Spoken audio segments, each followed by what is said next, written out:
Discipline என்ற வார்த்தைய கேட்கும் போது நமக்கு எப்படி இருக்குன்னு பாருங்க. அன்புமிக்க ஆசி பாட்காஸ்ட் கேட்டுக்கொண்டிருக்கக்கூடிய my dear brothers and sisters, இது ஒரு மந்திர சொல்.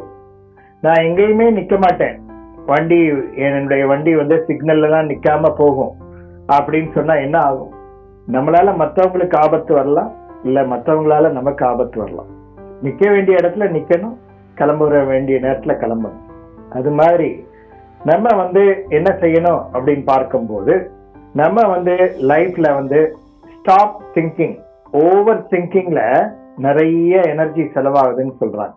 படுத்துக்கிட்டு சும்மா யோசிச்சுக்கிட்டு இருக்குது, ஸ்க்ராலிங் பண்ணிக்கிட்டே இருக்குது, போனை கையில வச்சுக்கிட்டு ஏதாவது தேவையில்லாத விஷயங்களை பேசிட்டு இருக்குது.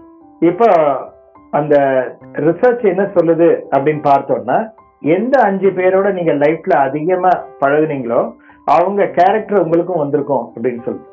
அது நல்லதோ கெட்டதோ, அந்த 5 பேர் லைஃப்ல ரொம்ப முக்கியமானவங்க அப்படின்னு. நான் நல்ல ஆளுங்களை 5 பேரை நான் லைஃப்ல சந்திக்கலையே அப்படின்னு சொல்றவங்களுக்கு நான் சொல்ல விரும்புறது என்னன்னா, நல்ல நூல்களோடு தொடர்பு கொள்ளுங்க, நல்ல புக்ஸ் கோத்ரூ பண்ணுங்க, அதை கோத்ரூ பண்ணிட்டு அதை பற்றி சிந்திங்க. அப்புறம் நல்ல ஆடியோ புக்கு கேளுங்க, அதுக்கப்புறம் நல்ல ஸ்பீச்சஸ்லாம் போய் அட்டென்ட் பண்ணுங்க.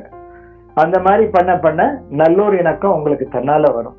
அப்படி பார்க்கும்போது கொஞ்சம் கொஞ்சமா நம்ம ஆட்டிடியூட் டெவலப் ஆகும். நம்ம சாஸ்திரத்துல சொன்னதெல்லாம் பெரிய சயின்ஸ் இருக்கு. ஸ்ரேயஸ் பிரேயஸ் அப்படின்ற ஒரு வார்த்தை இருக்கு. இந்த ஸ்ரேயஸ் என்பது நமக்கு கொஞ்சம் கஷ்டமா இருக்கும்.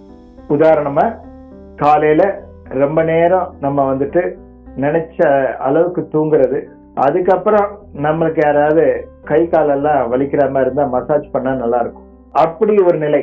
அது இல்லாம காலையில நம்மளே ஏர்லியரா எந்திரிக்கிறது, அதிகாலை சூரிய உதயத்தை தரிசிக்கிறது, யோக பயிற்சி பண்றது, அதுக்கப்புறம் பிரீத்திங் பண்றது, இதெல்லாம் ஆரம்பத்துல கஷ்டமா இருக்கும். அப்புறம் என்ன ஆகும் அப்படின்னு பார்த்தோம்னா, நமக்கு அது பாடியில உள்ள செல்ஸ்ல லிம்ஸ்ல எல்லாம் ரெக்கார்ட் ஆகி ஒரு சில மாதங்கள்ல அது செய்யலன்னா தான் நமக்கு கஷ்டமா இருக்கும். தொடர்ந்து அந்த மாதிரி பாடியை மைண்ட நம்ம டேம் பண்ணணும், ரெடி பண்ணணும். அப்படி ரெடி பண்ணிட்டோம் அப்படின்னு சொன்னா எது வேணா நம்மளால பண்ண முடியும் அப்படின்ற கான்பிடன்ஸ் பில்ட் ஆயிடும். நமக்குள்ள ஒரு சக்தி புறப்பட ஆரம்பிச்சு. அது நமக்கு யாரும் நம்மளை தடுக்க முடியாது அதுக்கப்புறம். அதனால நாம ஞாபகத்துல வச்சுக்க வேண்டிய விஷயம் என்னன்னா, ஸ்ரேயஸ் அப்படின்றது ஆரம்பத்துல கஷ்டமா இருக்கும். நம்மளுக்கு யாராவது கை காலை பிடிச்சு விட்டா நல்லா இருக்கும், அது பிரேயர். நம்மளே தொடர்ந்து உற்சாகத்தோடு புத்துணர்வோடு பயிற்சி செய்யறோம் இல்லையா, அப்பதான் ஜாயிண்ட்ஸ் எல்லாம் ஸ்ட்ராங் ஆகும், அப்பதான் செல்ஸ் எல்லாம் நல்லா ஆக்டிவேட் ஆகும், அப்பதான் பிளட் சர்க்குலேஷன் நல்லா ஆகும், ஹீட் கண்டிஷன் நல்லா இருக்கும், அப்பதான் டைஜஸ்டிவ் பவர் எல்லாம் நல்லா இருக்கும். அதனால நம்ம இன்னொருத்தரை மோட்டிவேட் பண்றதெல்லாம் தற்காலிகமா தான், நமக்கு கொஞ்ச நேரத்துக்கு தான். நம்மளே கன்சிஸ்டன்சியை டெவலப் பண்ணிக்கணும். நம்மளே ஒரு இது சொல்லுவாங்க, 5 கவுண்ட்ஸ் பண்ணுங்க, 5 4 3 2 1 அப்படி சொல்லிட்டு பெட்ல இருந்து எந்திரிச்சணும். சும்மா யோசிச்சுக்கிட்டே படுத்துருக்க கூடாது. காலையில எந்திரிச்சோன்னா ஃபர்ஸ்ட் டிசிப்ளின் நம்ம பிளாங்கெட், நம்ம படுத்திருந்த பெட்ஷீட்டு, இதெல்லாம் போத்திருந்த பெட்ஷீட்டு, இதோட தலையணி எல்லாம் ஒழுங்கா இருக்கா பார்க்கணும், அதை சரி பண்ணணும். சின்ன விஷயங்கள்ல இருந்து. அதுக்கப்புறம் நேற்று ராத்திரி நல்ல முறையில தூங்கி இருந்தோம்னா அதுக்காக தேங்க் பண்ணணும். இப்ப நமக்கு 5 எலிமெண்ட்ஸோட சப்போர்ட் இல்லைன்னா நம்மளால வாழ முடியாது. அதனால நிலம், நீர், நெருப்பு, காற்று எல்லாத்துக்கும் தேங்க்யூ தேங்க்யூ தேங்க்யூன்னு சொல்லணும். நம்ம கையில சாப்பாடு ஒரு தட்டுல வச்சு கொடுக்குறாங்கன்னா அது எத்தனையோ பேர் உழைப்பு அடங்கியிருக்கு. அதுக்கெல்லாம் நம்ம கிரேட்ஃபுல்லா இருக்கணும். ரொம்ப ஜெனரஸா மாறணும். நம்ம என்ன திருப்பி செய்யணும், நம்ம ஏதாவது திருப்பி செய்ய முடியுமா அப்படி யோசிக்கணும். நம்ம யாருக்கும் கெடுதல் செய்யாம இருக்கிறது ஒண்ணு. அந்த மாதிரிதான் நல்லவங்கன்னு சொல்லிக்கிறவங்க, நம்ம வீட்டுக்கு பால் வந்துருச்சா, பேப்பர் போட்டாங்களா, ஆகாது. நம்ம வீட்டுல கரண்ட் இருக்கா, ஓகே. இந்த மாதிரி இருக்கவங்க நல்லவங்க, யார் பிரச்சனைக்கும் போகாதவங்க நல்லவங்கன்னு இப்ப நினைச்சுக்கிறோம். மற்றவங்களுக்கு நம்மளால என்ன நன்மை செய்ய முடியும் அப்படி நம்ம யோசிக்கிறோம். நம்ம வாழக்கூடிய காலகட்டத்துல இப்ப உடலால நம்மளால உதவ முடியுமா, அறிவால உதவ முடியுமா, பொருள் கொடுத்து உதவ முடியுமா, எந்த வகையில நம்ம உதவுறது அப்படி யோசிக்கும் போது நமக்குள்ள இருக்கக்கூடிய பொட்டன்சியாலிட்டி, நம்ம கூட மறைவா இருக்கக்கூடிய சக்தி, இததான் விவேகானந்தர்லாம் முயற்சி பண்ணாங்க வெளியே கொண்டு வர்றதுக்கு. அன்ரியலைஸ்டு பொட்டன்சியாலிட்டி, அந்த சூரியனே அசைக்கிற அளவுக்கு சக்தி நமக்குள்ள இருக்கு. அதனால நம்ம அதை புரிந்து கொள்வதற்காகத்தான் நம்ம ப்ரேயர் பண்ணணும். ப்ரேயர் பண்ணிட்டு டிசிப்ளினா இருக்கணும். உங்க வலது கையை செஸ்ட்ல வைங்க. செஸ்ட்ல வச்சுட்டு டெய்லி வந்துட்டு நல்ல வார்த்தைகள் 4 வார்த்தையை சொல்லுங்க. தினம் வந்துட்டு நான் உற்சாகத்தோடையும் புத்துணர்வோடையும் இருக்கிறேன், இன்றைய பொழுது நல்ல பொழுதா கழியணும், நான் நேரத்தை நல்ல முறையில செலவழிக்க போறேன், எல்லாருக்கும் பயனுள்ள வகையில என்னுடைய பேச்சு என்னுடைய செயல் எல்லாருக்கும் எல்லாத்தையும் அன்பா இருக்க போறேன், கைண்டா இருக்க போறேன், அந்த மாதிரி சொல்லுங்க. இதயத்துல கைய வச்சு சொல்லுங்க. அதுக்கப்புறம் அதுவே பழக்கமாயிரும். அது ஒரு எஃபர்ட்லெஸ்ஸா நம்ம கிட்ட நடக்கும். யாரையும் ஹர்ட் பண்ண மாட்டோம். நம்ம யாரோட பழகுறோம் அப்படின்றதும் முக்கியம். பாபு, ராமு அப்படின்னு 2 பேர் இருந்தாங்க. சின்ன வயசுல ஃப்ரெண்டா இருக்காங்க, ஒரே ஸ்கூல்ல படிக்கிறாங்க, அப்புறம் பிரிஞ்சிடுறாங்க.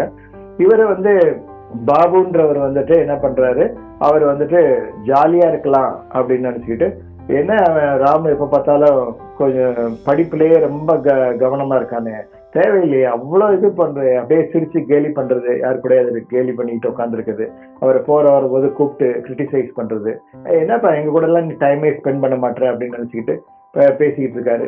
அதுக்கப்புறம் என்ன ஆகுது, அப்படியே வளர்ச்சி பார்த்தோம்னா இவருக்கு ராமுக்கு கூடிக்கிட்டே போகுது. நல்ல குட் பீப்புள் எல்லாம் செய்யறாங்க, நிறைய ஸ்கில்ஸை டெவலப் பண்றாரு. அதுக்கப்புறம் ஒரு பெரிய கம்பெனில முக்கியமான பொறுப்பு வகிக்கிறாரு. அதுக்கப்புறம் ஆண்டர்பிரனரா மாறுறாரு. அவரே ஒரு இதை அமைப்ப ஒரு கன்சர்னை உருவாக்குறாரு. இந்த பாபுன்றவர் அப்படியே ஆல்கஹால்லாம் சாப்பிட்டு அப்படியே ஜாலியா இருப்போம், பிறப்புனா என்ன ஜாலியா இருக்கதா அப்படி சொல்லிட்டு அவர் அதுக்கப்புறம் என்ன ஆகுது, நோய் வந்துருது.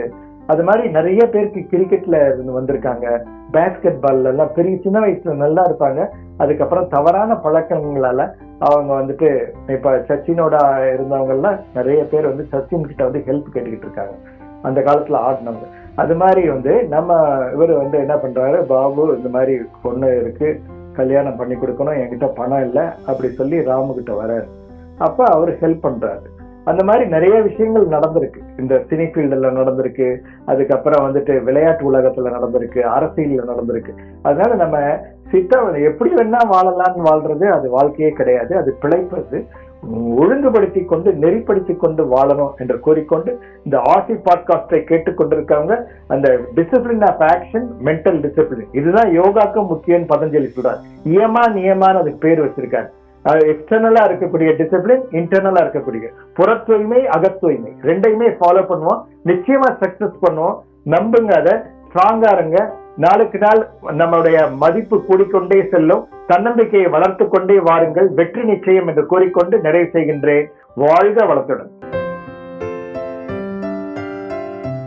ஆசி podcast by MS Ravishankar Raja.